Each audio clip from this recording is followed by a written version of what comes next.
As television moves into the era of high definition, there's a website bringing back the television memories of yesteryear. It's called TulsaTVMemories.com, and inside, those who log on can find all they need to know on former Tulsa television personalities as well as some programs. Joining us now is Mike Ransom, the website's founder. And Mike, it's great to talk to you today. It's good to meet you after you signed into my site back in the year 2000. Yes, a long time ago. I was a young college student at OSU at the time, but a great site back then, and even greater site now in 2007. Tell us what gave you the idea to do this. Well, my wife is a realtor, and she wanted me to put together a website for her. I didn't know anything about it, and so I did that, and I was looking for something to do myself, and I didn't want to do one of these Star Trek sites or something that everybody else was doing.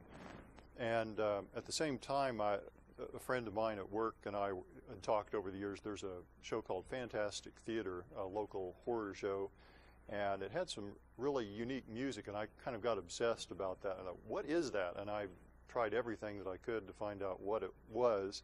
And ultimately, when I ran out of options, I just kind of did a vocal version of it and emailed that to a couple of experts, and they both came right back and said, oh, well, that's Sonic Reentry by Disavelt and Baltan. And so I was able to order it, and hooray, and then it was on with that.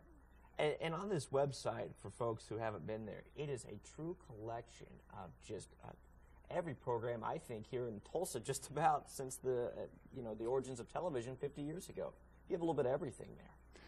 Yeah, cover some of the more well-known sites shows like Mazeppa and Lee and Lionel, and but I really like the obscure shows too. There was a show called Maintain that was done in 1973, and after Mazeppa went off the air, this show was put on, and it was essentially looks like a Windows screensaver of today. There's kind of some strange feedback and played some sort of underground music of the time, and that didn't last too long, but one of the people who's involved in that series has written in, and I've got a whole page on that one. I wish we could get some of the footage. It would be great to see that again.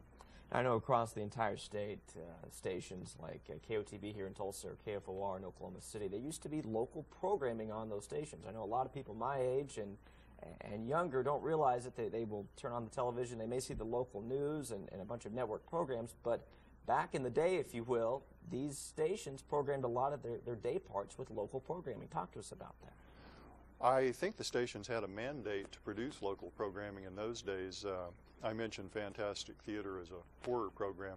Well, that was something that went on all over the country. There was a package called Shock Theater of some of the old horror movies that were put together, and they were individual stations would buy that, and they were encouraged to create their own horror host and their own set and their own way of doing things, and that happened in Tulsa. There was a Shock Theater here with Bob Mills, and he also later originated the Sun Up program, and then he took it to San Diego, and some other folks like Bill Hayden and Lee Woodward hosted the show. But there were those kind of shows. There were kiddie shows. Similarly, I was on Big Bill and Umagog in 1960, and there's been Mr. Zing and Tuffy and Uncle Zeb and of course, Lee and Lionel and so forth. So there was a bit of a spur to be more creative in television programming back then on the local level. Now, there was a show on Channel 6, and I don't know the name of it, but it was back in the 1960s, and I know Gary Busey and Gaylord Sartain was on it. Mm-hmm. Tell us about that program. That's the Uncanny Film Festival and Camp Meeting starring the incredible Dr. Mazeppa Pompazoide. And Mazeppa Pompazoide is Gaylord Sartain, and he started the show.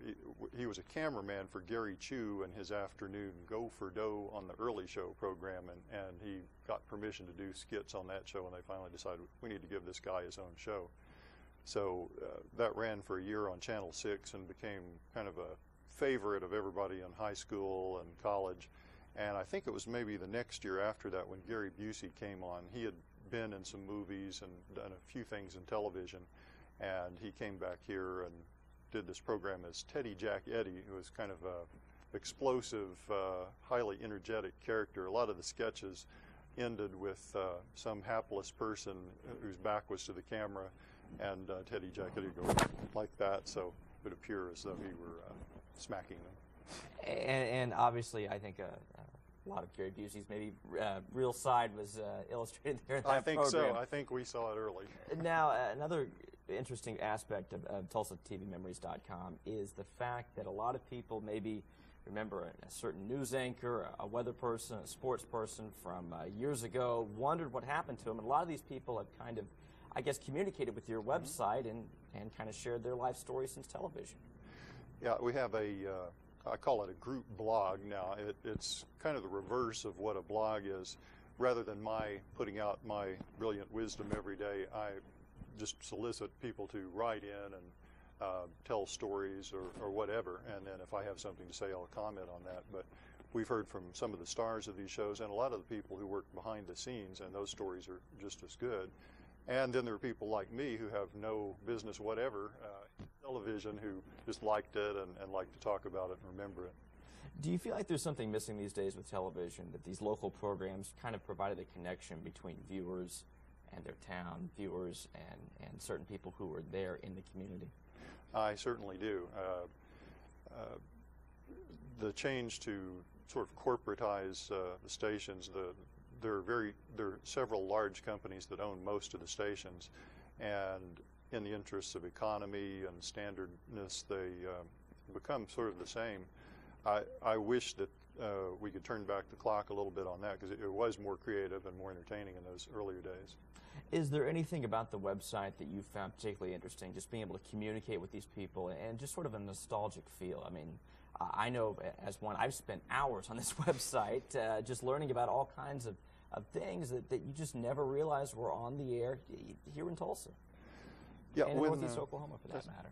When I started the site, all of this was way in my rearview mirror at that point. So when I found out about the fantastic theater theme music, it just got me thinking about some of these things, and I created the website, and then people posted these things. Oh yeah, I remember that. And so it's kind of more of a discovery at this stage, is what it feels like every time somebody comes up with a new little nugget of information. I think, wow, that's great. And for folks who don't know, it is TulsaTVMemories.com. You just invite them to log on, share their memories, anything you want those to do out there. Anything in terms of pictures or videotapes? Would you like anything like that? Yes, if anyone has any, of course you can write anything you'd like, and if you have pictures or sound files or tapes or videotapes, you can mail those to me or email them to me, and I'll find a way to include them on the site. Very good. Well, Mike Ransom, the website again is TulsaTVMemories.com, and I thank you so much for joining us today. Thank you.